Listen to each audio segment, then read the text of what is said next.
श्री सीताराम भगवान की, बागेश्वर बालाजी हनुमान की, सन्यासी बाबा की, पूज्य पाद दादा गुरुजी की, सभी संत जनों की, मंच पर विराजमान सभी आचार्य महापुरुषों की,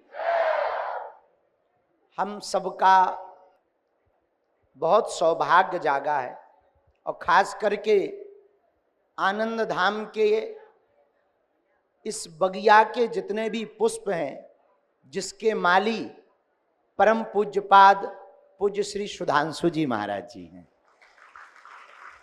और इस बगिया के जितने पुष्प हैं वो सब जो पल्लवित हो रहे, सुशोभित हो रहे, खुशबू से भरे पड़े हैं, जिनकी महक जिंदगी की चाहक बड़ी अनूठी है। आप सब इतने भाग्यशाली हो कि आज आपके भाग्य को देखकर इंद्र भी इतरा रहा होगा। अलग अलग संतों के दर्शन करने जाते तो जितने दर्शन एक दिन में आपको हो गए 2-4 साल लग जाते।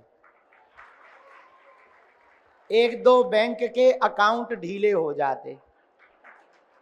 यही एक सद्गुरु, श्रेष्ठ सद्गुरु, नेक सद्गुरु, ब्रह्मनिष्ठ सद्गुरु, तत्ववेत्ता सद्गुरु के चरण पकड़ने का परिणाम होता है कि एक सद्गुरु के चरण पकड़ लो तो संतों के पास जाने की आवश्यकता नहीं, सब संत कृपा करने के लिए सहज बस चले आते।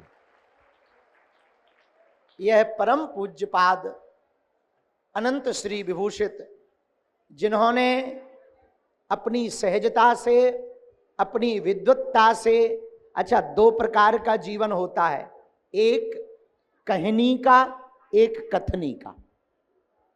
ज्यादातर लोग 2 प्रकार के होते हैं, एक केवल बोलते हैं, दूसरे केवल करते हैं।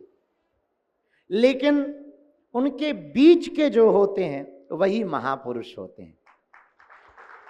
जो कहते हैं वो करके बता देते हैं, और केवल कहते नहीं हैं, जी करके दिखा देते हैं। ऐसे पूज्य महाराज जी हैं जिनके आज जन्मोत्सव के इस उत्सव पर हम सब उपस्थित हुए। ये हम सब का सौभाग्य है कि आज आनंद धाम में परमानंद बरस रहा है। एक बात और हम आपको बहुत विनम्रता पूर्वक प्रार्थना करें, पूज्य महाराज जी के जितने भी साधक हैं, आनंद धाम के जितने भी उपासक हैं, बगिया के जितने भी पुष्प हैं, और उस बड़े विशाल काय चमचमाती हुई ब्रज की रज के जितने भी कण हैं जो चमक रहे हैं चंद्रमा की भांति, हम आपको बहुत विनम्रता पूर्वक कहें, जब भी कोई मंत्री आ नहीं पाता है तो वो अपने पीए को भेज देता है ताकि हमारी उपस्थिति दर्ज हो जाए। वैसे ही जब परमात्मा पहुंच नहीं पाता है तो वो महात्माओं को भेज देता है,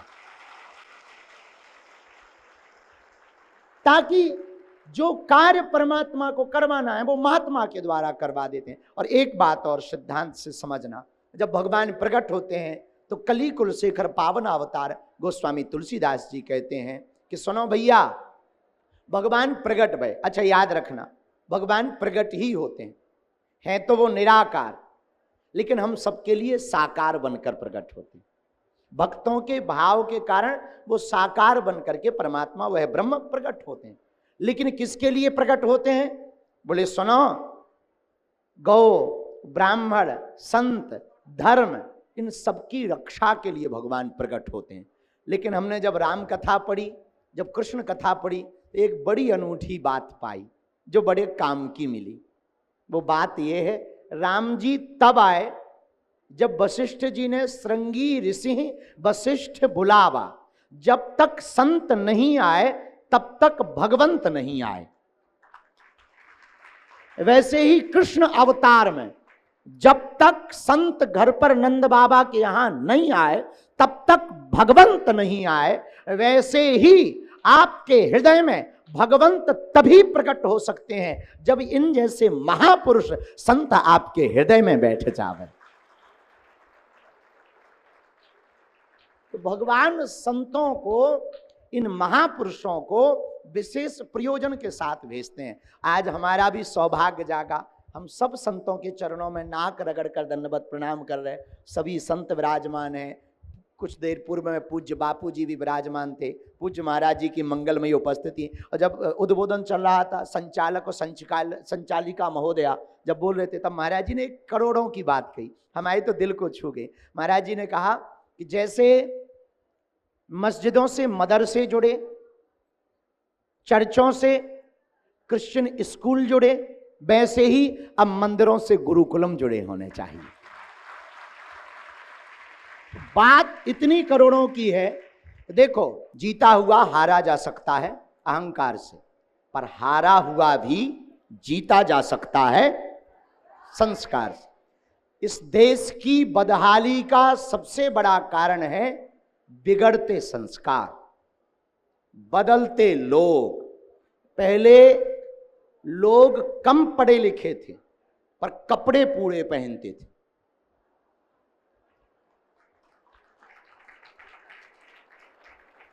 पहले मकान दूर दूर थे पर दिल पास पास थे।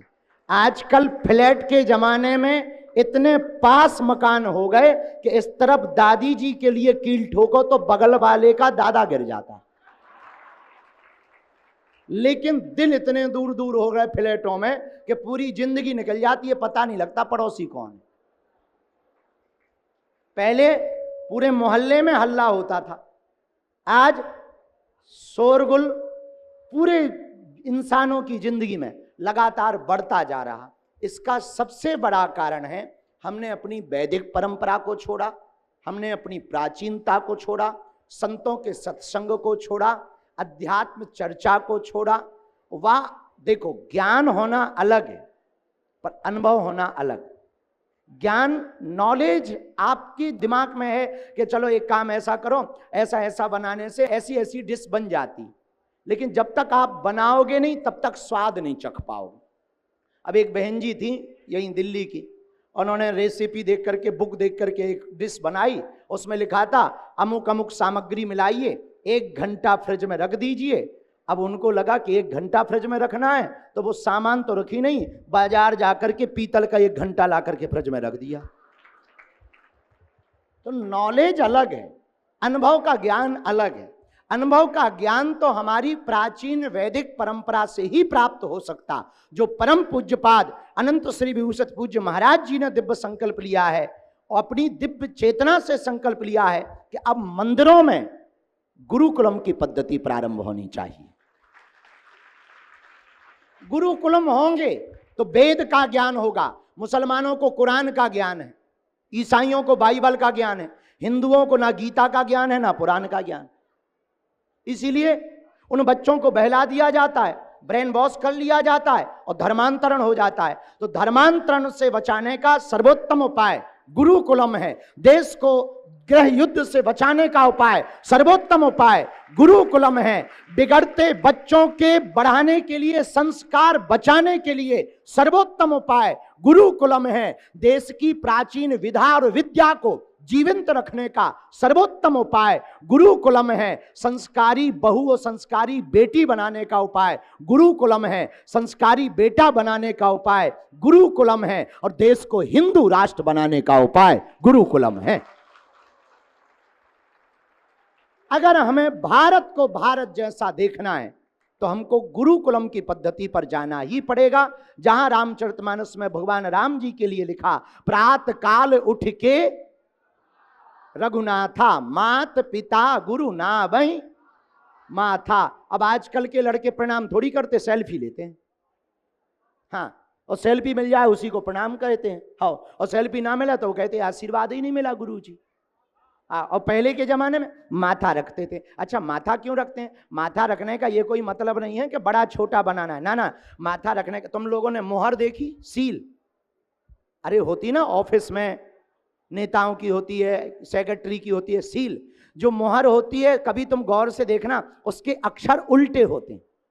हाँ जी या ना जी? बोलो हाँ जी या ना जी?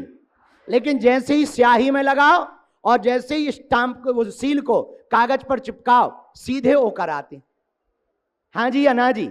वैसे ही भाग्य की रेखाएं जब उल्टी हो जाएं तो इन संतों के चरणों में अपने मस्तक को लगा लेना, ये सीधी हो जाएंगे। ये प्रणाम की विधा है, ये प्रणाम का कारण है। झुकना सिखाना प्रणाम का कारण है। झुकने का मतलब ये नहीं है कि आपको छोटा या किसी को बड़ा बना। झुकने का मतलब ये है अहमता में मत भरो, अहम में मत भरो, भगवान के भाव में भरो। अहम की अकड़ ज्यादा चल नहीं सकती, मौत की घड़ी कभी टल नहीं सकती। लूट कर दौलत भले ही जमा कर लो, पर पाप की कमाई कभी फल नहीं सकती। इसलिए ये विनम्रता सिखाई जा सकती है। हम अपने बुरा ना मानना। याद रखना एक बात, जितने भी विद्यार्थी यहाँ बैठे हैं, वैदिक गुरुकुलम परंपरा के सभी आचार्य बैठे हैं, आनंद धाम के पूरे परिकर बैठे हैं, याद रखना आज तुम भोजन करोगे उसका अवशेष 3 दिनों तक रहेगा, तुम पानी पियोगे उसका अवशेष 24 घंटे तक रहेगा, लेकिन तुम अपनी बेटा या बेटी को गुरुकुलम की विद्या का ज्ञान दिलाओगे उसका परिणाम पूरे जीवन तक रहेगा। अब निर्णय तुम्हें लेना है। बेहतरीन भोजन के साथ साथ बेहतरीन भजन और दिशा के साथ साथ शिक्षा भी देना बहुत जरूरी है। और शिक्षा वो शेरनी है, जिसने भी शिक्षा की शेरनी का दूध पिया वो दहाड़ा। हमारे पास एक भाई साहब आए, समझ जाओ, तो बोले आप बहुत उल्टा सीधा बोलते हो, बड़ा जवाब देते हो। हमने कहा तुम क्वेश्चन करते हो तो हम पे जवाब है, ना तुम क्वेश्चन करो ना हम जवाब दें। हमें कुछ पढ़ी थोड़ी है, तुम पूछते हो तो हमारे पास उत्तर है तो हमें देना पड़ता है। हम नहीं देंगे तो भीतर हमारे जो है मचमची मचती है। हाँ, अगर हम नहीं देंगे तो मचमची मचती है, अंदर से उल्लास आता है कि अब यार इसने बोल तो दिया है पर जवाब देना भी चाहिए। अगर नहीं देंगे तो हम अपने आप के साथ आत्मघात करेंगे। तो ये मतलब नहीं है कि आप हमें बोलना है, नहीं नहीं, मतलब ये है कि आप पूछो मत, सो हम बोलेंगे नहीं। अगर आप छेड़ोगे तो हम छोड़ेंगे थोड़ी। हम किसी भी मजहब के खिलाफ नहीं है ना, और हो ही नहीं सकते। लोगों को लगता है हम हिंदू मुसलमान करते हैं, सच ये है हम तो हिंदू हिंदू करते हैं। हम किसी भी मजहब के खिलाफ नहीं, बस एक प्रार्थना करना चाहते हैं। आपको भारत को हिंदू राष्ट्र बनाना है तो पहले खुद को हिंदू बनना पड़ेगा, और बच्चों को धर्मांतरण से बचाना है तो भारत के माता पिता को पहले कट्टर हिंदू बनना पड़ेगा। जब माता पिता ही हिंदू नहीं होंगे तो बच्चे कहां से हो जाएंगे। अब आजकल तो ऐसा जमाना आ गया, बाप प्रेयर करने जा रहा, माता जी ऊ कर रही, अब बेटा का पता ही नहीं वो क्या है। हम किसी के खिलाफ नहीं हैं, हम आपको बताना चाहते हैं कि एक जैसी परंपरा को चलाना है तो हमें सबसे पहले भारत के अभिभावकों को जागना पड़ेगा, भागना नहीं, जागना पड़ेगा। भागो मत, जागो। और जागने का यही उपाय है जो परम पूज्य अनंत श्री विभूषित पूज्य श्री महाराज जी ने लिया कि हर मंदिर को गुरुकुलम से जोड़ना है। और महाराज जी ने हमें जो भी आज्ञा दी उस आज्ञा पर हम अपनी सामर्थ्यता अनुसार पूर्ण प्रयत्न करके जो भी महाराज जी हमें आज्ञा देंगे कोशिश तो हम करेंगे। आप सब बहुत भाग्यशाली हो, पूज्य महाराज जी का आपको पूज्य महाराज जी की छत्र छाया आपको प्राप्त है, आशीर्वाद प्राप्त है। ऐसे ही मुस्कुराते रहो। देखो, बसंत आती है तो प्रकृति खिलखिलाती है, और संत आते हैं तो संस्कृति मुस्कुराती है। तो संत आए आपके जीवन में, यह आपका सौभाग्य है। अब हमको चील गाड़ी पकड़ के फिर से आगे जाना है। हम पूरी रात चले, कल परसों नहीं, कल परसों हम दिल्ली से कथा करके रात को ही उड़े, चेन्नई पहुंचे, चेन्नई से फिर कल बेंगलोर पहुंचे, बेंगलुरु से फिर रात को चले, सुबह अभी दिल्ली पहुंचे। अब यहाँ से फिर आगे जाना है। जिंदगी बड़ी उड़ रही है, पर एक बात हमने समझ ली है कि भैया यात्रा का मजा लेना है तो सामान कम रखिए, उड़ने का मजा लेना है तो अरमान कम रखिए।